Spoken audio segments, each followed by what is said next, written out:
We live in an era of absolute agricultural abundance. The world produces enough food to feed billions more than currently exist. Yet, across developing nations, store shelves sit empty, and millions face daily starvation. Modern starvation is driven by capital extraction, persisting even as global harvests reach record highs. This chart visualizes a staggering statistic from the 2025 World Bank International Debt Report. Developing countries paid $741 billion more in debt service to wealthy institutions than they received in new financing. To see how that debt is physically felt, we have to follow the cash. Every dollar sent abroad to service foreign loans is a dollar stripped from a government's ability to buy food, fuel, and medicine for its own citizens. To understand exactly how a deficit on a national ledger physically starves a population, we have a complete, devastating blueprint: Sri Lanka. The global supply chain runs on a very strict rule. A developing nation cannot use its own currency to buy essential goods on the international market. To import goods, a country must use foreign exchange reserves, a pool of accepted currency, almost exclusively US dollars. This reserve is a national credit limit. As long as dollars remain, cargo flows in. When empty, the country is cut off. Without these reserves, a nation cannot physically bring survival goods across its borders, regardless of the population's desperation. In the lead-up to 2022, Sri Lanka faced a crushing financial squeeze. A massive wave of international loan payments owed to foreign bondholders and institutions matured all at once. The government chose to drain its existing foreign exchange reserves to pay off those foreign lenders and avoid a sovereign default, rather than saving the currency to pay for upcoming food imports. This chart tracks the trajectory of that decision. As debt service obligations, in red, spike upward, the national dollar reserves, in blue, plummet. At this intersection, the national reserve effectively hit zero. The physical consequences followed immediately. Cargo ships loaded with essential food and diesel arrived at the port of Colombo, but they simply dropped anchor.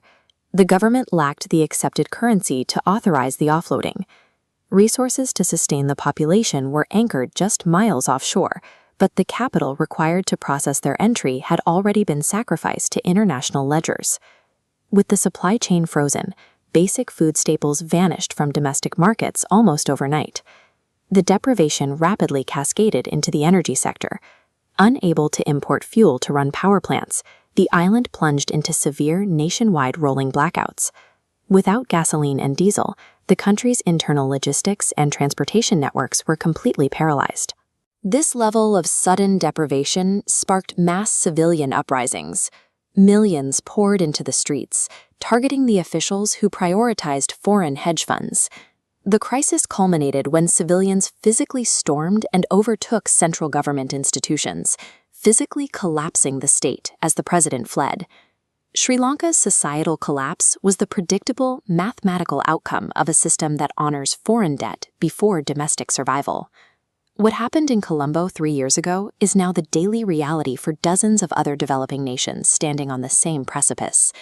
The global debt architecture driving this trend is overseen and enforced by major institutional players, like the World Bank.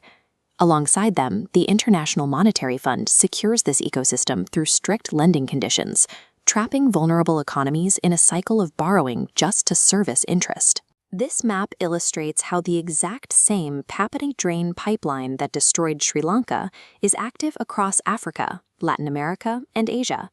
This ongoing wealth transfer validates that $741 billion deficit. This structure represents a massive, ongoing extraction of wealth that inherently destabilizes the world's most vulnerable populations. The modern food crisis is distinct from environmental failures like drought or crop disease. Starvation is increasingly an engineered crisis, dictated by debt servicing algorithms and international ledger deficits. Developing nations face an impossible binary choice: trigger a global financial panic by defaulting on sovereign debt, or starve their own citizens to balance the books. As long as the global financial system is structured to transfer wealth from the poorest nations to the richest institutions, the inevitable physical consequence will be rolling, systemic starvation.